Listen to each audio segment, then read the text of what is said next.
Are you considering buying and or playing Lobotomy Corporation, but want to be sure it's worth your time and money, as well as being safe for your mental health first? This is the video for you, friend. I'm the CC and Let CC Play, and this is an Anxious Gamer review. Lobotomy Corporation felt like a weird combination of several games, while still being an incredibly unique experience. If I were forced to explain it in a nutshell, I'd say it was Fallout Shelter, but you had to care for SCPs while training your employees in their 4 different skills.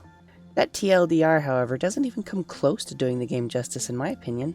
When you first fire up the tutorial, you are greeted by your cute little AI helper named Angela.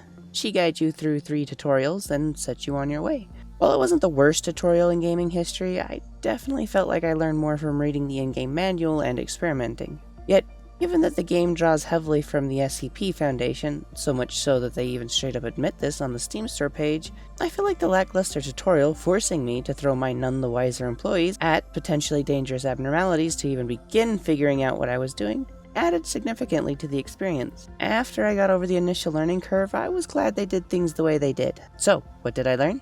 The game is broken up into days. Over the course of each day, you are tasked with collecting an ever-increasing amount of enkephalin, probably going to pronounce that wrong, that will be packaged into PE boxes and used to create energy to meet the ever-growing needs of humanity. You do this by taking care of the abnormalities. You have 4 options to use in this endeavor. Instinct, which applies to the base physiological needs, insight, aimed at improving their cell, attachment, to satisfy their social needs, and lastly repression, to suppress the existential entity and its spiritual desires. While those descriptions sound intense and varied, on the surface it basically boiled down to finding out which one a specific anomaly preferred, and more or less spamming it.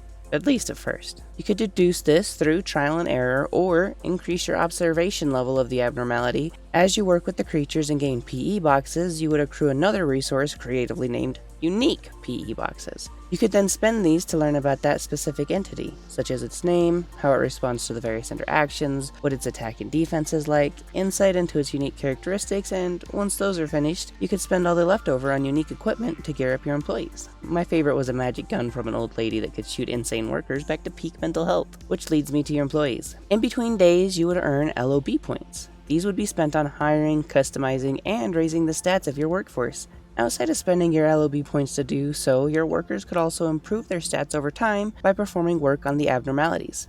And once enough stats were gained, they'd also receive a promotion. I didn't really notice their promotion level having any impact outside of being a representation of an individual's overall abilities. There were 4 stats, one for each of the 4 interactions that we talked about before, but beyond improving their proficiency in a specific interaction, they also improved the various aspects of that individual. Fortitude was for instinct work and would increase their maximum health pool. Prudence was for insight work and would increase their maximum sanity. Temperance was linked to attachment work and increased the overall work speed and success rate. And lastly, Justice was tied to repression work and their movement speed. In between days, each employee could be assigned and freely reassigned to various departments. You would unlock and level up by assigning the 1 new abnormality you would receive to that division. As employees spend days working for a specific department, they would gain a permanent bonus, like increasing their movement speed from the control department or temperance for working in the information department. The department heads would also give you missions, and completing them would reward you with a new perk they called research. You could unlock at the end of the day. Some of the earliest ones you would get would be the ability to increase the speed to 2 times or 3 times, or the ability to send employees to work on abnormalities in other divisions. Now, as I said earlier, at the start of the game it's pretty straightforward to attend to your abnormalities, and most of the starting ones that I encountered could be summed up as find the type of work they prefer and spam it. Pushing into the end of the control department and beginning of the information department,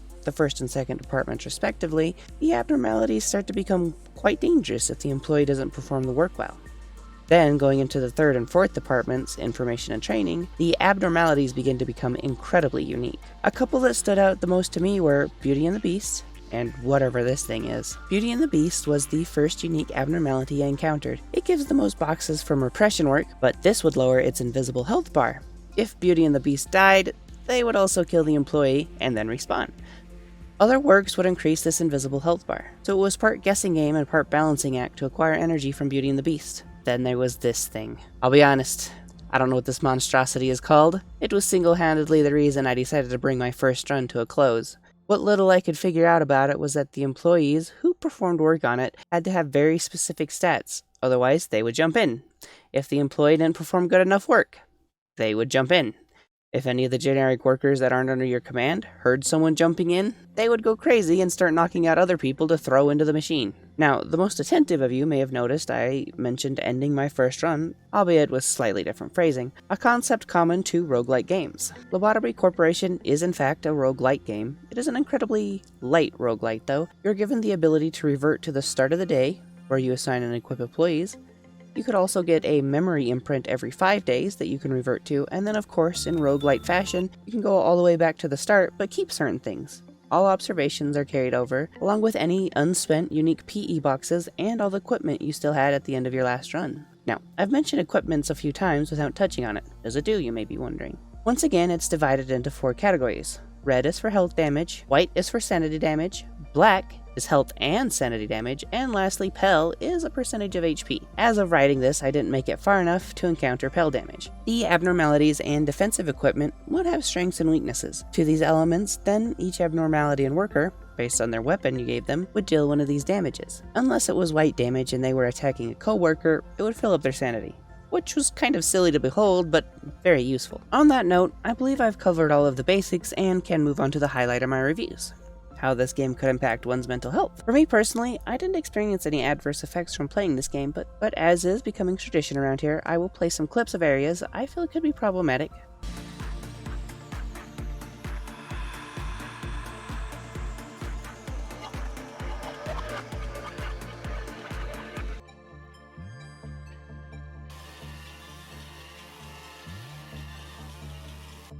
So, in summary, if you feel you could handle this game based off the clips, I highly recommend it. It was super unique and I had a ton of fun, and expected to be a regular part of my gaming library. Thank you so much for making it this far. Hopefully I didn't sound too bad. I was incredibly sick this week. If you enjoyed it, subscribe and ting that little bell and give it a thumbs up.